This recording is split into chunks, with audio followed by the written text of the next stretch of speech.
One of my secret kung bakit makinis yung face ko, kung may mga bumps kayo, tiny bumps dyan, maganda to kasi ini-smooth niya talaga. This is a glass skin serum natin and matagal na to sa atin mga madam. Ngayon kasi may glass skin set na tayo na pinagsama na siya sa isang box. Meron tayong 30 ml which is same lang to. Ito yung bigger size natin.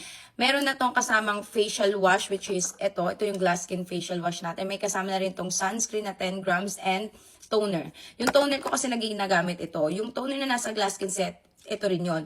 The reason na meron tayong set, kasi marami nagsabi na kaysa tingi-tingi daw yung bibilihin nila, ipagsama na, which is ngayon, sold out tayo mga madam, sinold out nyo yung glass skin set natin. Maganda gumamit ng mga serum kasi binibigay nito yung hydrating, healthy, glow, radiant skin without damaging your skin barrier. Hindi niya pinapanipis yung skin nyo, wala kayong bakbak, notice ganda, nakaka-hydrate, moisturize, na-brightening niya yung skin nyo, and of course, nakaka-firm ng skin, anti-aging. Maganda nga rin to ilagay bago kayo maglagay ng makeup. Sobrang love na love ko talaga tong serum na to. 3 times a day nga ako gumagamit. Pag gising ko, nag-skincare ko after kong maligo and bago ako matulog. Actually, itong serum na to, all-in-one na siya. May hyaluronic acid, niacinamide, vitamin C, vitamin E, and binibigay niya talaga yung skin nyo, nire-rejuvenate niya without back effect, okay? 50 ml na to and affordable lang. Isama nyo to sa skincare nyo and may makikita talaga kayo dyan na pagbabago. Basta everyday nyo siyang gamitin. Instant glass skin effect and with cooling effect. You know me, I love cooling effect when it comes to skincare.